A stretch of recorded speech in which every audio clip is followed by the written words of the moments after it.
Hi friends, இன்றைக்கி நல்லா டேஸ்டான மணக்க தேங்காய் பால் காளான் பிரியாணி தாங்க செஞ்சுருக்குறோம். வீட்லேயே நல்லா உதிரியான காளான் பிரியாணி எப்படி செய்கிறதுன்னு பார்த்துடலாம் வாங்க.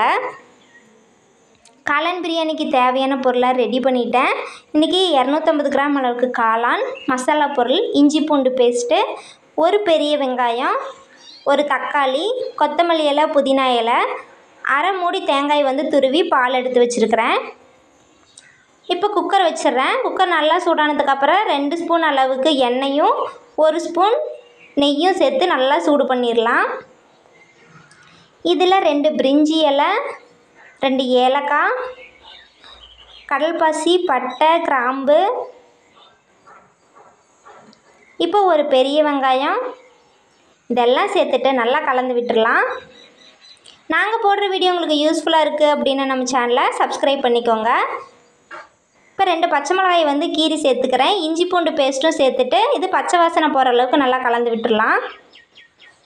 இந்த வீடியோ உங்கள் ஃப்ரெண்ட்ஸுக்கு யூஸ்ஃபுல்லாகவும் இருக்கும் அப்படின்னாவும் வீடியோவை ஷேர் பண்ணுங்கள். இப்போ ஒரு பெரிய சைஸ் தக்காளி கட் பண்ணியிருக்கிறேன், அதையும் சேர்த்து நல்லா வதக்கிடலாம். இப்போ தக்காளி நல்லா வதங்கினதுக்கப்புறம் கட் பண்ணி வச்சுருக்கிற காளான் சேர்த்துட்றேன். இப்போ காளான் நல்லா வதக்கும்போது காளானில் லைட்டாக தண்ணி விட்டு வருங்க. அது கொஞ்சம் நேரம் அப்படியே வேகட்டும்.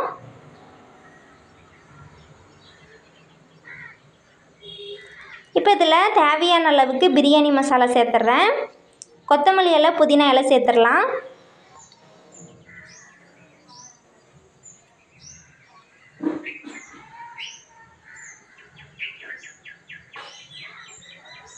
இப்போ இது பாருங்கள், காளான் நல்லா தண்ணி விட்டு வெந்து வரட்டும்.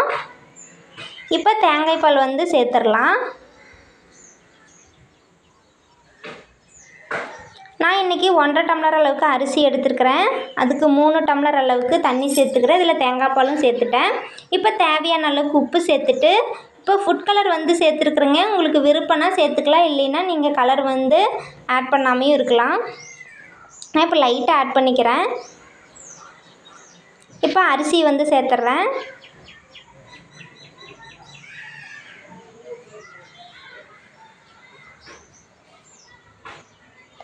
இப்போ இதை நல்லா கலந்து விட்டுடலாம். உப்பு காரம் எல்லாம் பார்த்துட்டு இதை மூடி வச்சிடலாம். இப்போ விசில் ப்ரெஷர் அடங்கிடுச்சு. இப்போ பாருங்கள், நல்ல டேஸ்டான உதிரியான நல்லா தேங்காய் பால் காளான் பிரியாணி ரெடி ஆயிடுச்சு. அவ்வளோதாங்க, வீட்லேயே ரொம்ப சிம்பிளாகவும் சட்டுன்னு செய்யக்கூடிய தேங்காய் பால் காளான் பிரியாணி ரெடி. தேங்க்ஸ் ஃபார் வாட்சிங். Bye friends.